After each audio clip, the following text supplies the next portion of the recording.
With his head. Yeah.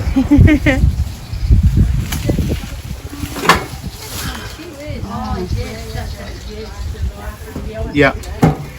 So a few little changes that we've made is we've added these little lugs here, but we need to add some more. These used to be all the way along, but we found that the grass started getting caught up too much because it was designed for rice. It's a lot smaller than grass. So we're making a couple of changes and getting the lugs on every one, making them a little bit longer, and that way it'll pass out, and as this moves along and it cuts, careful, that's really sharp, and it cuts, it'll pass it out and throw it to the edge of the row. So literally I have nothing more to do than walk down the row and mow. Yeah. And it's mulching your row for you. It's mulching the row. There is some, if you look at our Facebook page, Petals in the Park, you will see some videos of it working. Oh, wow. So yeah. Anyway, I just thought I'd show you quickly. Thanks, Neil. Thanks, Neil. So what I decided yesterday to make a little heart for everybody today, because we are coming from our heart, and I will start out with companion planting because we are also companions and we are friends, and friendship is a very important thing, and we are maybe going through a difficult time at the moment. So what I've done, I just, on a little piece of paper, I just put some head words. I might not cover all these subjects, but it could be something that you would then think about when you come home. And what I've done, because some people have asked me, but what do I grow up here during, at different time of the year? So I put on my webpage, and there is a address here, and you can go in and have a look at the, I put a whole year of what you can plant per month, and I have also made a compiled companion planting plants from my observation, and there's also a list of what you can grow all year round here. So, but you just need to go in. I didn't want to print it all out, too much paper. So, but it's on this web page, and you can go in and read it when you got time. So, companion planting. So I have observed that a lot of different plants, they like to grow together, and other plants they don't really like to grow. Especially if they are together with a lemongrass, or if they are together with a, I did some marigold together with some dwarf bean, with some chilies, and they just said, I just don't like that. So it's a matter of having a good look in your garden. You can also read books about companion planting, and there is one good author, Jackie French, and she's talking about companion planting in this country and not in England or anywhere other overseas, because that has a bit of an influence as well, because we have different plants here, and a lot of the books are actually about, say, with companion planting are also the European plants that we very likely don't grow here. So my list of companion planting is what I have been growing. And you will also see when you look at this, there's not a lot about lettuce. No, because I don't grow lettuce. There's not much about onions, because no, I haven't grown onions. But a lot of other stuff is compiled. I also, when I look at, do they look happy? Then I think about, you can pull out the plants, have a look at the root system, because sometimes some plants that go very deep down in the soil bring up trace elements and feed the other plants that hasn't got a deep root system. So you can sort of, if you look at your plant and think, oh yeah, that has a long root, maybe it would like to be with something that doesn't have a long root system. And also you can look at, when you start thinking about what to put together, how will they actually expand? Because some of the plants, they just take over. So they might be friends, but then they could choke each other. Like mouse melon is a very aggressive. At the moment I'm trying loofah as a ground cover, because it is just, it's just moving, and if that could be a good ground cover, then I don't have to worry about other so-called weeds or herbs. But I will say that please don't just pull them out all out, because your weeds, so-called weeds, herbs, they bring in minerals. So if you can turn them into companion planting, friends with some of your other stuff that you're growing, then you might be a winner there. So sometimes when you look at your companion planting and you think, oh, they're not happy, you also have to look at the soil, because you could have a pH value of your soil that is very acid, or you could have a soil that is very alkaline. And there's only a few plants that like growing in alkaline situation. Most of plants, they like the 6.5 to 7. That's where they really thrive, and they're very happy. So even though that you think, oh, they might not be happy, but it's not just the plants, it's also the soil. So what I do, I just get from, I think it's tobacco grower or whatever garden place. You take a little soil sample, you go down maybe 10 centimeter or 12, and then you put your little soil sample here, and you put a drop of this liquid tube on top, and then you go around and around and around, and then this is a powder, you sprinkle that on top, and then you sit and wait for maybe a minute or two, and then it comes, that little soil test kit comes with a color chart, and you can then read, you can see, okay, if it comes out with a greenish color like that, it's 7, and so forth. So if you got, say, a too alkaline soil, what I've worked out over a couple of years with observation that's saying, well, it all stunted, then I thought, first of all, I should change my mulch. I was using a lot of mulch from the mango trees, the leaves, and I thought, oh, it's probably the wrong mulch. So at the little dam, there was a big area with bamboo leaves, and so I thought, okay, well, because in many cases you don't really want to import like from outside, because if you import, say, mulch, hay, what's it called, sugarcane mulch, straw, you can also import some weeds that you don't really want to have on your property. So because the bamboo were on the property, I thought that's what I'm going to try, and it turned out that after I added that, and I added some sulfur, and I checked, because I was using kangaroo droppings as for fertilizer, and it turned out that kangaroo dropping, very alkaline. I was also using a fair bit of ashes, and it turned out to be alkaline. So I stopped doing that, and then I also poured some vinegar, diluted vinegar with water. You can also put some coffee grains in. That's what Michael Alba is doing at the moment, because he's got a fair bit of alkaline soil as well. So he's brought his soil down to a neutral, but somebody said, ooh, but be aware that with the coffee grains, don't put them into your worm farm, because the worms don't like it. And then Michael then responded to that and said, after he started using the coffee grains in his compost heap, he's seen lots more worm activity. So one thing and the other. So yeah, and so it's all about observations.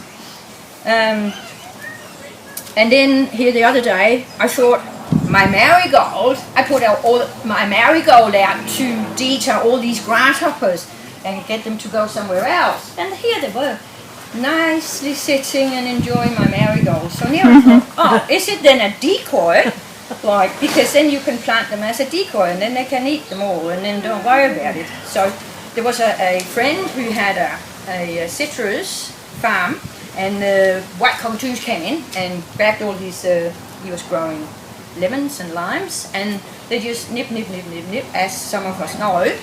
And then he thought, the white cockatoo, they actually like olives. So he planted so many olive trees in between his citrus, and they left the citrus on their own. Okay, so yeah, I worked out, I had a look. Wing beans didn't like the tomatoes, Brazil spinach didn't like the lemongrass, shallot didn't like the camphor basil, and it goes on and on. But it's a matter of you observing what is happening out in your garden. Now, planetary rulership, Nicholas Culpeper, he lived in 1616 to 1654, and he was an English botanist. He was a herbalist and physician and also an astrologer. And he worked out, and his book is still available on Booktopia, and it's also available on the internet. I've got the addresses here, and I'll leave it here, and you can have a look if you're interested. So he worked out the different rulership of the different plants. So if you would then like to say, okay, what plants are ruled by Mars, you go in and you go through his list, and you will see, for instance, garlic, dragonblood, all heath, hops, all heel, madder, mustard, nettle, onion, wormwood is all ruled by Mars. And all the different plants are all divided into that, and I'll come to the point what I'm going to sort of take this to with the planetary rulership. So Venus is beans, chickpea, daisies, Kurt Robert, yarrow, parsnip, sorrel are ruled by Venus, and we can go on and on and on. So he's named and categorized them all. So being experimental, and this is what it's all about. So being experimental in your garden, you can use that information, and you can say, I would like some Venus influences in my garden, because what is Venus all about? They are looking to the different planets and see what they're doing, and they do their agriculture accordingly to that. And they do have a very good calendar where you can sort of see what happens or what you can do in your garden every day.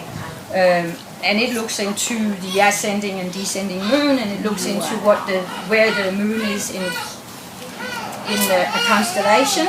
And when I bought the first calendar in 2006, I was at a seed saving meeting, and they had all these calendars, and I thought, wow, that looks interesting. So I bought one, and I opened it up, and I thought, whoa, that's a lot of information. So I closed it again, and I put it away for about 6-7 months.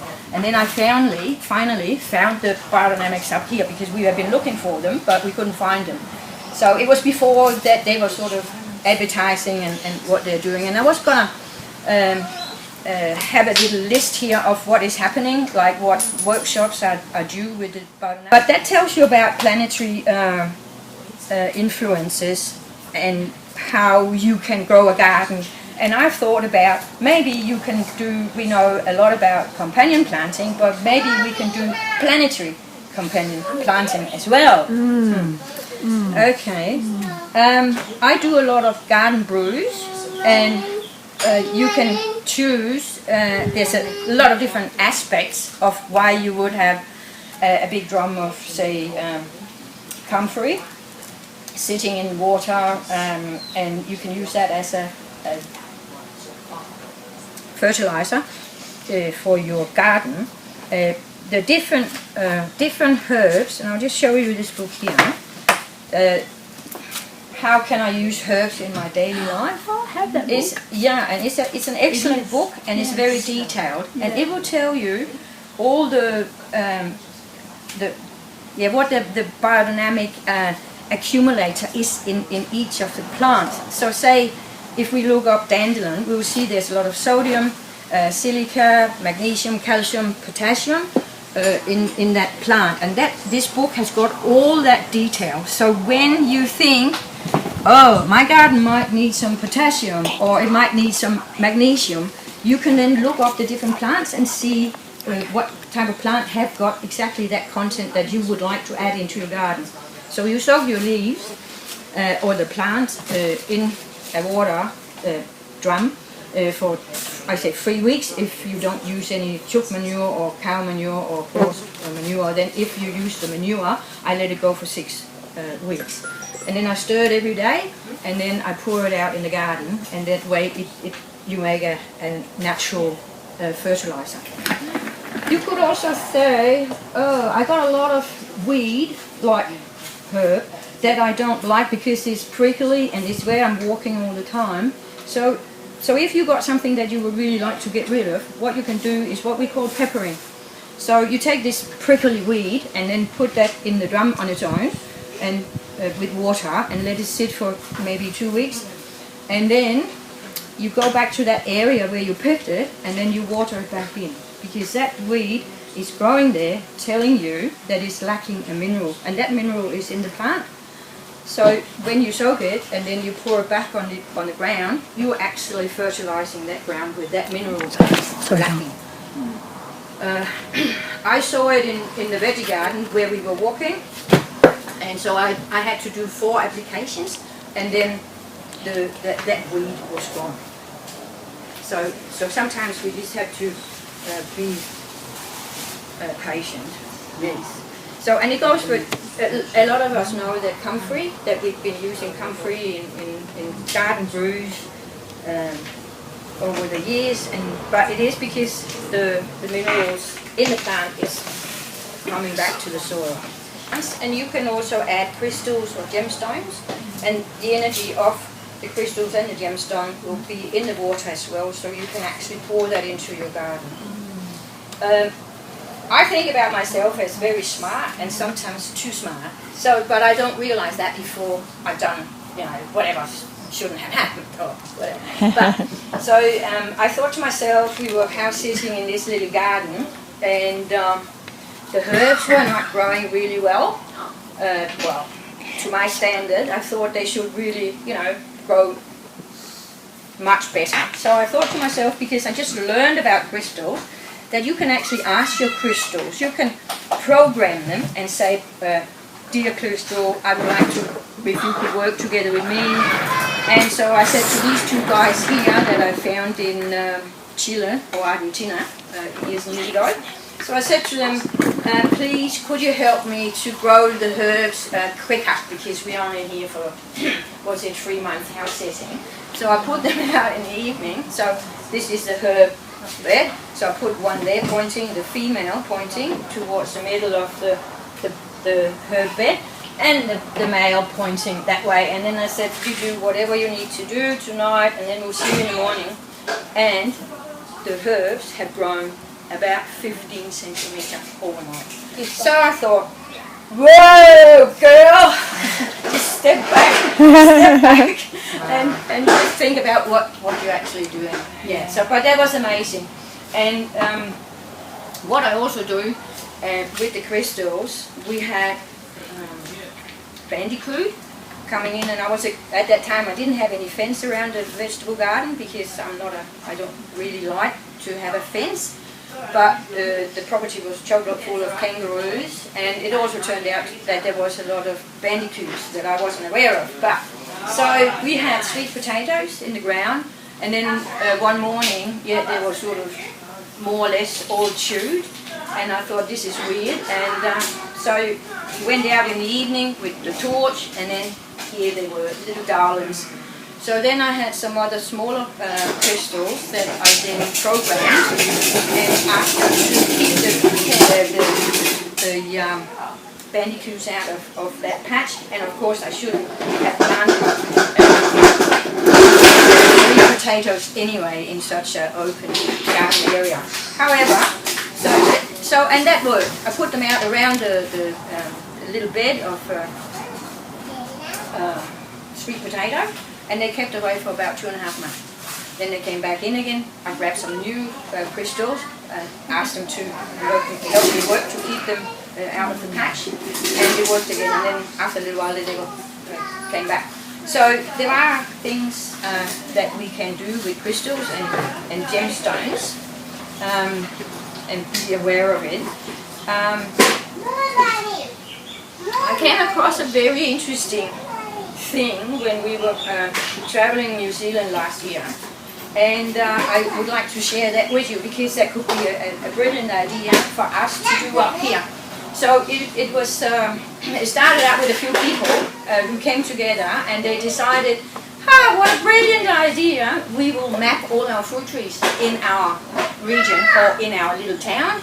So that's what they started, and so they went on the internet, and they started out mapping. And today, or when we were over there last year, take a place like Christchurch, when they had the earthquake, and they had to demolish a lot of houses.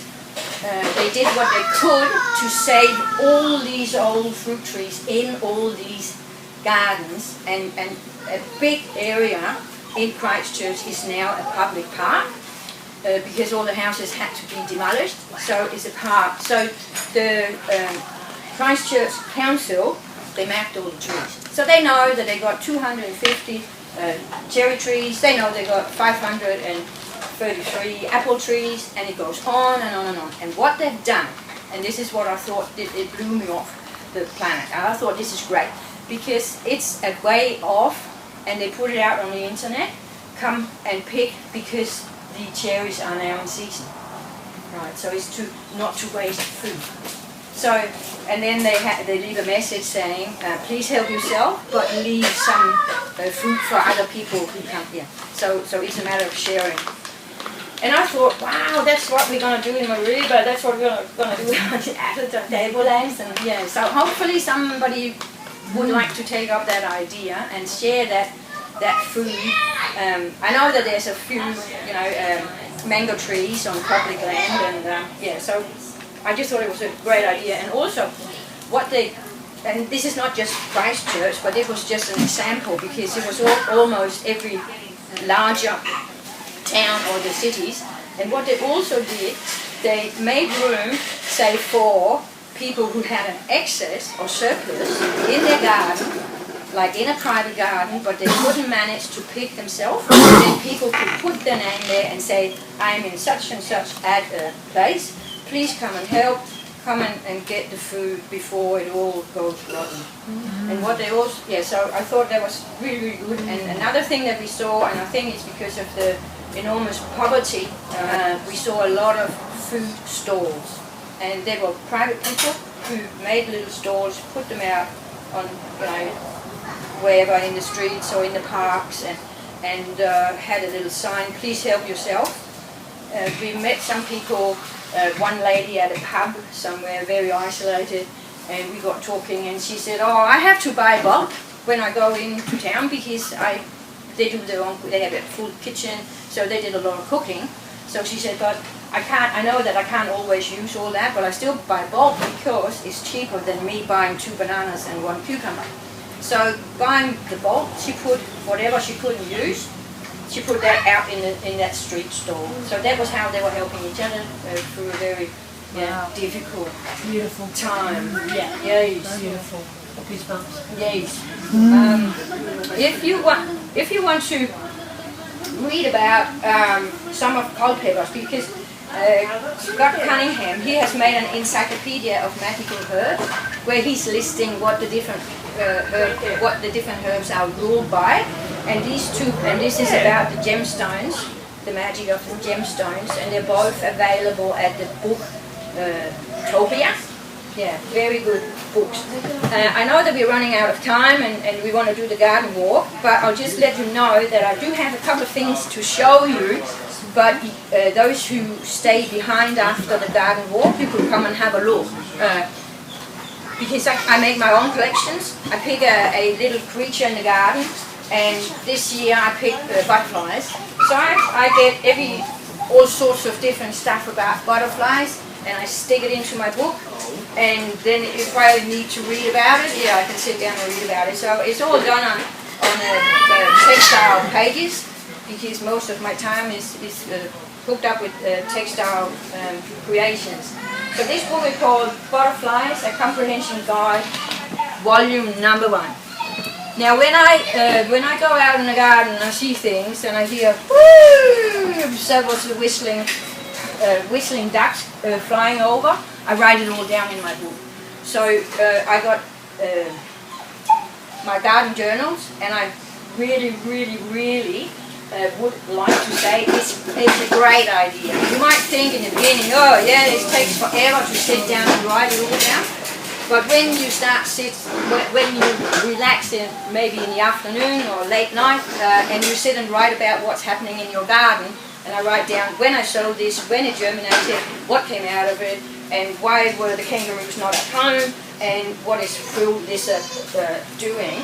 So come and have a look on how I do it, and I take photos and I write different things.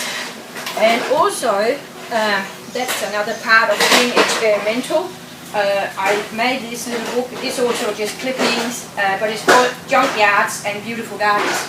You'll be amazed when you walk around your property to see all the junk we got sitting here and there and everywhere that can be utilized into, you know, it could be raised beds, it could be this, it could be that, but you've got so much useful stuff, maybe without you sort of quite know it.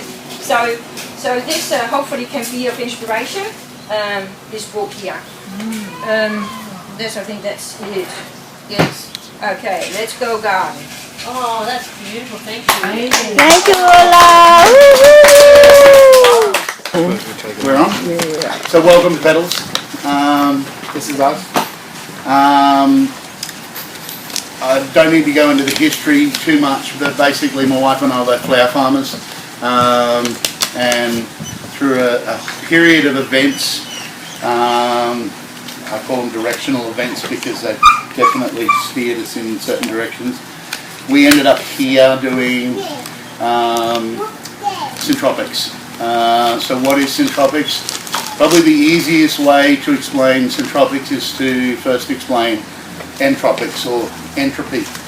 Entropy is a system by which we keep adding more in, and you have to keep adding more in for it to maintain a function or maintain energy. Syntropy is the opposite of that, where the system gets so complex it starts to run itself and create its own energy. There's a lot in that. Of course I'm cutting that as short as I possibly can. But a good example is firewood. When you want to start a fire, you've got to get firewood to make a fire, and you keep adding firewood and keep adding firewood and keep adding firewood. The bigger the fire gets, the more firewood you've got to add, so on and so forth. You just have to keep refueling it, keep refueling it. If you stop, so does it. If that was a syntropic system, it would be throwing firewood at you and continuing. And so that's the best way I can explain it. What do we look at when we're doing syntropics? So the reason we want to do a quick chat first is just to explain syntropics works on utilising companion planting and a few other really important strategies.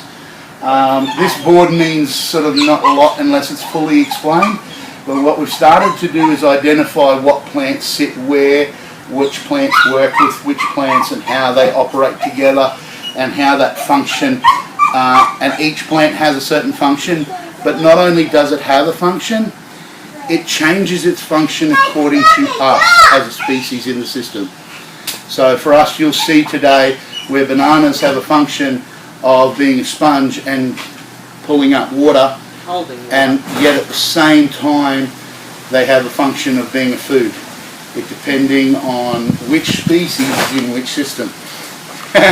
So in my wife's system, you'll see where the bananas are acting predominantly as a food source and an income, where if you look in my system, you'll see it more as a water source. So it can change its function based on the species that's involved within that system, if that makes sense. Mine's a monkey system. Yeah.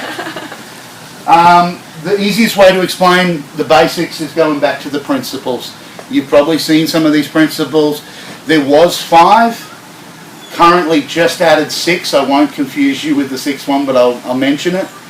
First one, of course, is ground cover. At all times, the soil must be covered. Maximising photosynthesis, turning light into life. That's photosynthesis. How do you maximise that? That's why we do syntropics. That's why they coin syntropics as being the art of harvesting sunlight. Yeah. Stratification, what is that? What is a strata? I think we've missed a lot of this. Water has stratas, air has stratas, plants have stratas, we have stratas. Understanding what those stratas are and how they function. Every plant starts at the same strata when they're young. They all start at a low strata, but then as they mature through their age, they start to take on different stratas. For instance, a pawpaw will start at a low strata, and when it becomes mature, in other words, it's giving babies, An adult, yeah. and becomes an adult, it is now what we call an emergent strata. And as an emergent strata, it needs more light, needs to create more photosynthesis than it would if it was a low strata. Okay. We go on to management, which I believe, and Adam Collins as well, you've probably heard of Adam. We both, sorry? Natural succession we're missing, sorry. Natural succession, has anyone had a kid? A child? Oh, yeah. Yeah? Oh, That's natural succession. Yeah. But there also can be natural succession within species. Yeah? Even within an ecosystem. Or within an ecosystem. So management, both Adam and I strongly think that management is the key. Almost should be the first, but all of them meet together. Management is something you do depending on whether you're small or large or huge garden, depending on your system and so on and so forth. Often a lot of the challenges we face now with people doing syntropics is, what is your focus? How are you going to manage that? How are you going to manage that large scale? How are you going to manage that small scale? The differences are all very different. For most of the gardens I'm assuming here, they'll be quite small, so some of the strategies will be very different to the strategies in which we're using now.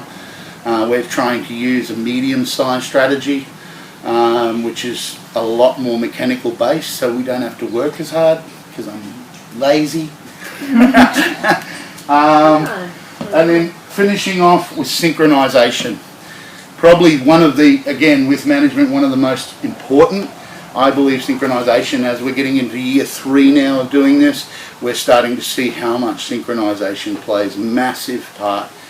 Later on today, or shortly, we'll go down and I'll show you a vine crop where synchronization is key. Absolute key, and you'll get to understand it. At the moment it doesn't make a lot of sense, and I'll explain it more when we get down there. Synchronisation is a bit like driving your vehicle.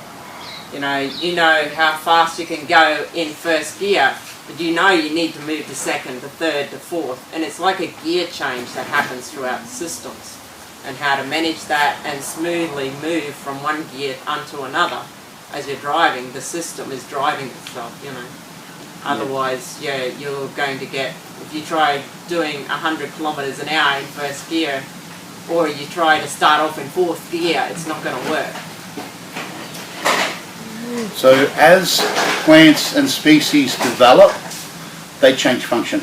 So you may have something like a sweet corn. When it starts, it's one of the earliest forming emergents that you can put in your system, which means you get that emergent strata as soon as you possibly can within your system. So it becomes an emergent, it's doing the job of an emergent, but it doesn't keep doing it. Very shortly it's producing food. So now its function is food.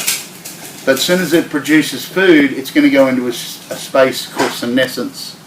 Okay, so it now creates a new function. Senescence is a bit like it's sparked off by ethylene gases as the plant starts to die, and those ethylene gases are there to ripen other fruits.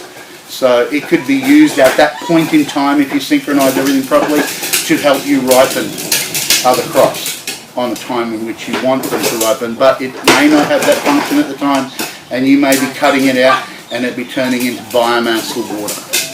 So it's understanding the function of each plant as it goes through its life cycle. Yeah.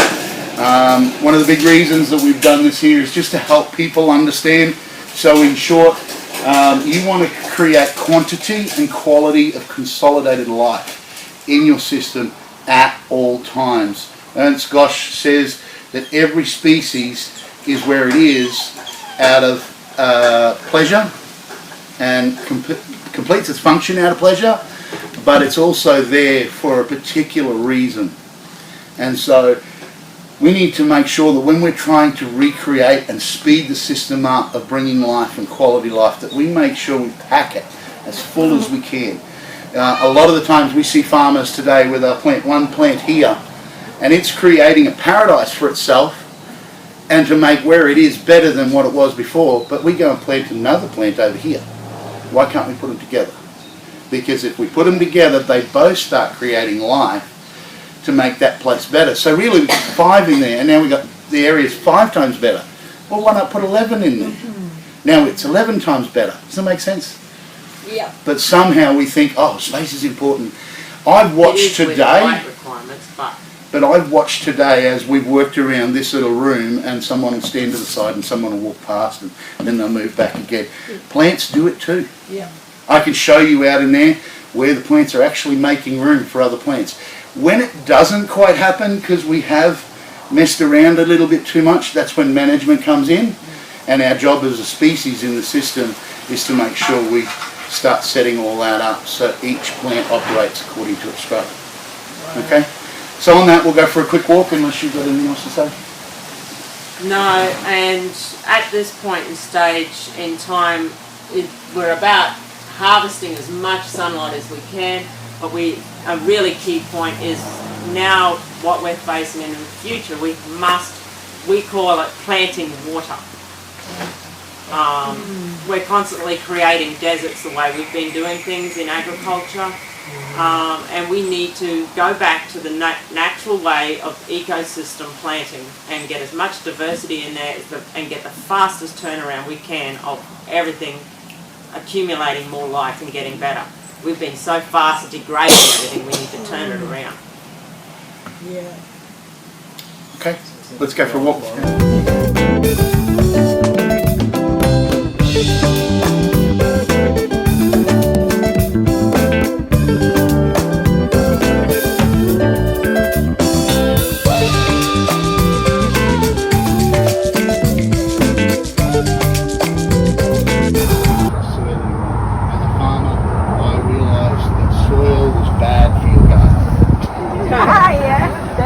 A few years on, it's a whole different story.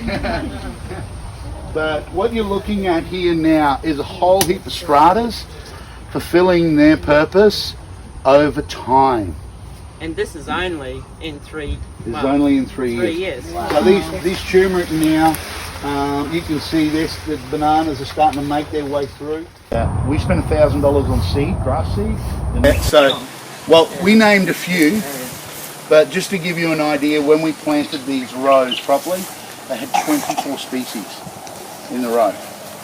Okay, so we've already harvested things like your chard, your pawpaw, pumpkin, spinach, farmer's friends. We don't really harvest it, but we do now. Lettuce? Lettuce, yeah, there was, we didn't have tomatoes, there was cucumbers in here. Yeah. I absolutely adore putting watermelons, cucumbers and pumpkins together. And I've been told never to do it, and that's why I did it. So cool. What you find actually happens, and I don't mean to knock any convenient planting, but I do like the idea that Ulla talked about playing with your garden and trying things out. I couldn't encourage you more. Try it out. Have a go. You'll learn real quick whether you like it, hate it, or you're not sure what you think of it. We've done that a lot here to understand what's going on, especially if I find out personally that you're not supposed to do something. I will go out of my way to do it just to see what it's going to do. What did this land look like in the beginning? We've got pictures of it we have found. So this acre that you're looking at right now was basically a salt plain. It was white. only because we put about $80,000 worth of fertiliser a month. And your dad, and my dad for about 15 years. So we couldn't actually grow anything in here. When I was in my flower days, we actually got trucks in. We took off the top 6 inches of soil and dumped it, and we went out and did it all completely hydroponic because I didn't trust soil anymore. As a farmer, I realised that soil was bad for your garden. A few years on, it's a whole different story. But what you're looking at here now is a whole heap of stratas fulfilling their purpose over time. And this is only in 3 months. This is only in 3 years. Wow. So these turmeric now, you can see this, the bananas are starting to make their way through. We've already culled the bananas and used them as water, and then they're back again. I'll show you how big they can get in 4 weeks later on. And these now are in Jane's system, so they're actually producing 4 producing bananas. So we've got to manage those bananas to what we do is called 3, 3 and 3. So we have 3 grandmas, 3 mothers and 3 children. So we've always got a rollover of bananas, but at the same time we still have an open space to be able to allow sunlight in. Now we don't have to worry about too much sunlight here because the turmeric's a low strata, so it likes the shade. So we've got to make sure we collect shade for it. But we also want a high strata in our avocado, so we've got to start opening up that space to make sure it gets enough sunlight to keep itself going things strong. like this and that will be decupped out, so the banana will walk its way away from here over time. So you're looking at an avocado that was planted by seed not even 3 years ago. We plant a lot, so we'll put 3 seeds in the hole at least to get one that's good, and we choose out which one's best. Seeds are cheap. I've got to eat the banana, I eat the avocado anyway. And what do you do when you cut that turmeric out? Like, so the turmeric will come out. All of that stuff you can see with your eyes is biomass. It's mulch that covers our soil again. Yeah, we I'm don't trying to get to the soil. Yeah, trying to get to the soil. Doing this system, you can actually grow your soil by 2 inches a year. It's been proven more than times than most. We haven't got the proof on that, but it is in Brazil, so we're hanging on to that at the moment. It's not something we need to prove just yet. You can see here, there's things like cassava. They're our mothering plants. That's the purpose of cassava. Most people have it for eating. We're not totally worried about it, so we're using it purposely just to mother, and it fills the gap. Can anybody see where the sun could get to the ground? no, only in between the rows. We still think this is underplanted. Okay, just so you know. All right. We've started pruning in here this year. We'll be giving a pruning course that goes way deeper than normal pruning. I get really frustrated when you hear about pruning and they can't tell you what's actually happening in the plant. I'll give you a little feel for what's going on. So one of the biggest reasons we would prune a plant is because of apical dominance. Does anybody know what that is? Okay, so in a tree like a eucalypt, okay, the main stem is like a highway for auxins. Yeah? Gibberellins, auxins, cytokinins, all of your hormones that run up and down the tree. And they usually go through the xylem and phloem, the outside stems of the bark. So what's happening, it's like a big highway. Now of course the apical dominant stem, the main one going all the way up that gives you that height, okay, he's got the main road, he's got the right to the road. So he sends all the auxins up and down the stem and the gibberellins up and down the stem, and it's this huge highway. All of the side branches, they got to wait their turn to get on the highway. And so this is why you see the further you get away from the top of the tree, now the road's starting to open up and all of those hormones can start traveling properly. So you see the shape where the bottom branches get longer than the top branches and you get this nice little apex. That's why a tree does that. Okay? It's really, really important to know because things like your auxins, especially, do not like sunlight. So when sunlight hits them, they will go and travel on the other side and stay in the shade because they don't like sunlight. Who wants to get sunburnt every day? Yeah. So they go hide there, but the job of an auxin is to elongate the stem. So now that they're all on one side, and they're elongating the stem on one side, It's actually pushing the branch over, and you all know it because you'll say, oh, plants follow the sun. No, they don't. The oxen's growing on the side that pushes it to the sun. Now, why are they straight?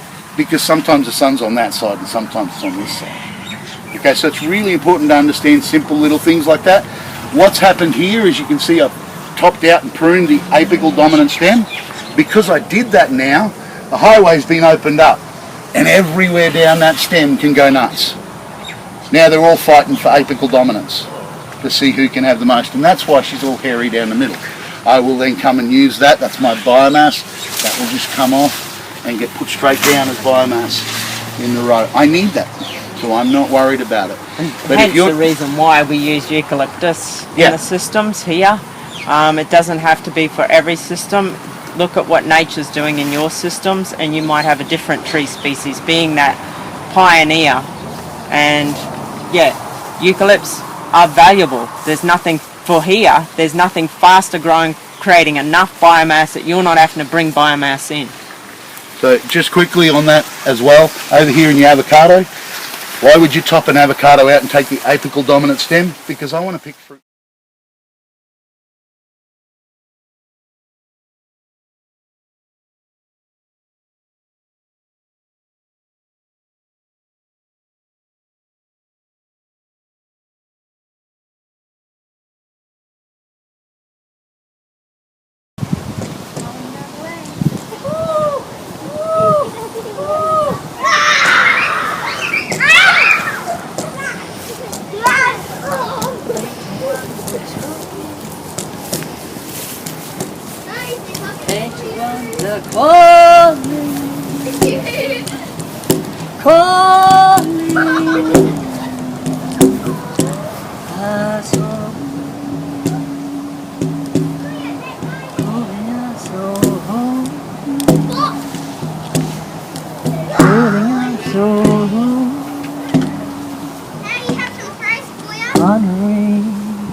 Blessing the ancient one, holy